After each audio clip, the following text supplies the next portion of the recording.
A convoy of 400 trucks carrying food, medicine, and fuel was dispatched for Gaza from Egypt on Wednesday as Israel limits deliveries, citing Hamas truce violations. NATO defense ministers are meeting in Brussels to agree on measures to combat Russian incursions into its airspace. The U.S. government shutdown enters its third week after the Senate again fails to pass a temporary funding bill, the eighth time in recent weeks. A convoy of 8 trucks drove through the Rafah border crossing from Egypt into Gaza on Wednesday, according to the Egyptian Red Crescent. The convoy of 400 trucks was carrying 5,700 tons of food, more than 1,400 tons of medical supplies and equipment, and around 2,500 tons of fuel. State-run Egyptian broadcasters showed footage of the convoy as it passed through the Egyptian side of the crossing. They were headed to an Israeli inspection area in the Kerem Shalom crossing before being allowed into the enclave. It's part of Phase 1 of the ceasefire deal between Israel and Hamas, brokered by U.S. President Donald Trump. The deal stipulated that pre-war levels of 600 trucks a day were to be allowed into Gaza to replenish the struggling population with critical food and supplies.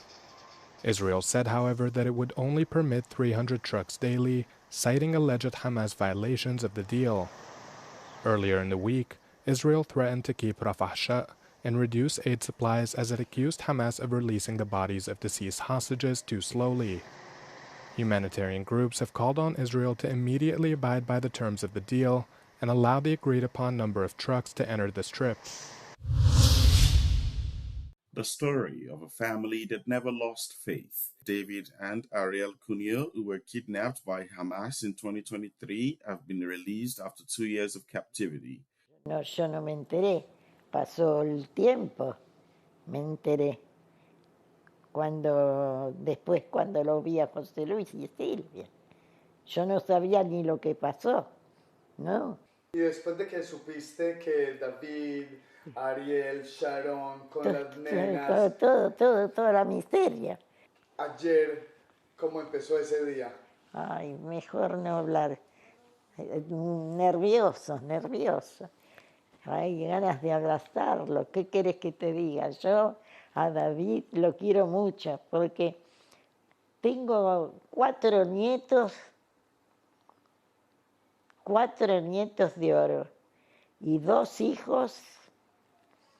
Mira, en mi vida pensé que me iban a cuidar también. ¿Qué les vas a decir a David y a Ariel cuando los veas? Que los adoro. ¿Qué les voy a decir? Otra palabra no me puedo decir. Llevas tú también 2 años esperando. 2 años esperando, y esos 2 años, gracias a Dios, estoy acá para poder contarlo. Y yo estoy contento, la verdad que los vi cuando me enteré que iban a salir todos, Barro, me puse contento por todos, claro, y por mis sobrinos también. Vimos fotos que los chicos están bien, estamos en contacto con teléfono y bueno, sabemos que están bien los chicos, despacito, recuperándose, haciéndose todos los análisis que se tengan que hacer y esperando la vuelta, como se dice, y traerlos acá a mi casa, hacerles un lindo asado, como ellos se lo merecen, que siempre les gustaron. Well, NATO defence ministers are meeting for the first time since a barrage of drones and Russian jets violated NATO airspace in several countries in recent weeks. So naturally high on the agenda for discussion is an agreed set of the rules of engagement for NATO countries on how best to respond to future incursions. They'll discuss things like uniformity, how effective the response should be, and how proportionate it should be. But there will be a discussion, of course, about whether or not to shoot down Russian jets. Also on the agenda is military burden sharing for Ukraine, in particular through NATO's new Pearl initiative, the prioritised Ukraine requirements list, which essentially means that NATO countries can purchase weapons from the United States and give them to Ukraine. And then finally, Pete Hegseth, the US Secretary of War, is here today with his fellow defence ministers. But of course, they'll be also and surely be asking him about that anticipated, speculated moment as to whether US President Donald Trump will allow Ukraine buy long-range Tomahawk missiles for use for strikes against Russia. That decision is not due until Friday, but no doubt the issue will loom large here today. Shona Murray, Euronews, NATO.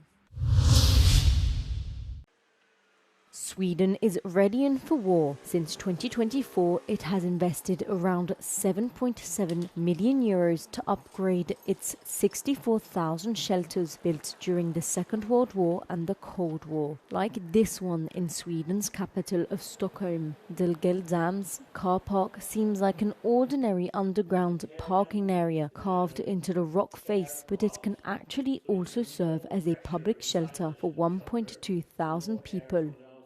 It can resist the blast and the debris and such things that comes with a bomb. And then it's airtight, so it even resists biogas or chemical gas or even nuclear waste. With tensions with Russia increasing since the full-scale war in Ukraine, the Swedish government has promised to increase its civil defense budget by 7 times. But Johannesson says the money allocated is unlikely to cover the cost of fixing all of the shelters, let alone building new ones. Sweden's civil defense minister warned last year that a military attack could not be ruled out. The President of the European Commission, Ursula von der Leyen, continued her tour of the Western Balkans with a visit to Belgrade, where she arrived yesterday evening. She met with the Serbian President Aleksandar Vučić and Prime Minister Đuro Mačut, and the main topics of the meeting were the growth plan for the Western Balkans, energy issue and reform agenda. According to growth plan, Belgrade will receive 1,580 million euros of financial aid. Distribution is conditioned by the regulation of media legislation, the updating of voter lists and progress in the rule of law as the part of mentioned reform agenda. She emphasized that now is the right moment for Serbia to accelerate reforms in the area of the rule of law and media legislation. When it comes to the energy situation, let us remind you that the oil industry of Serbia is under the US sanctions since the beginning of October. Considering the circumstances, von der Leyen added that Belgrade can count on support from Brussels. Mr. President, now is the moment for Serbia to get concrete about joining our union. My first point is that we need to see progress on the rule of law, the electoral framework and media freedom. I know these reforms are not easy. They take patience and endurance.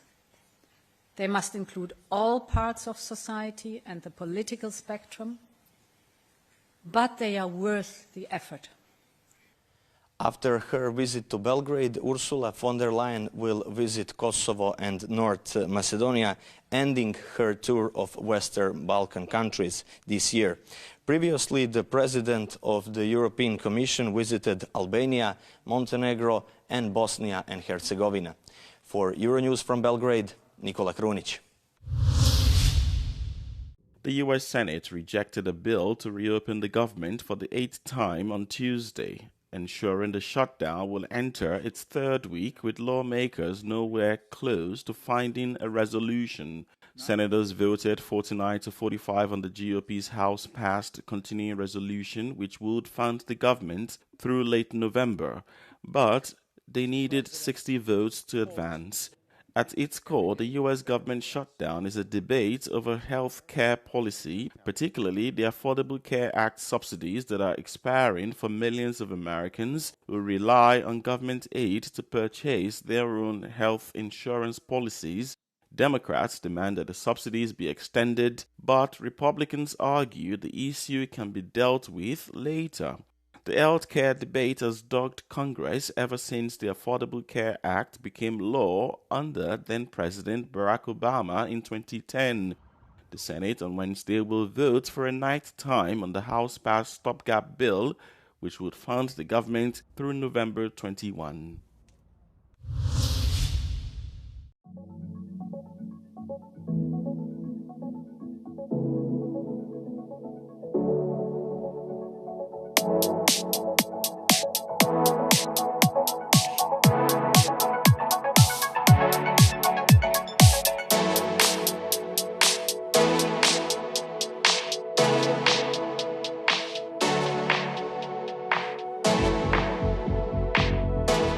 During our R&D process, we have made 200 of this and conducted more than 5,000 safety testing flights in extreme heat, high altitude, extreme cold, moist areas, so it actually can handle all the situations.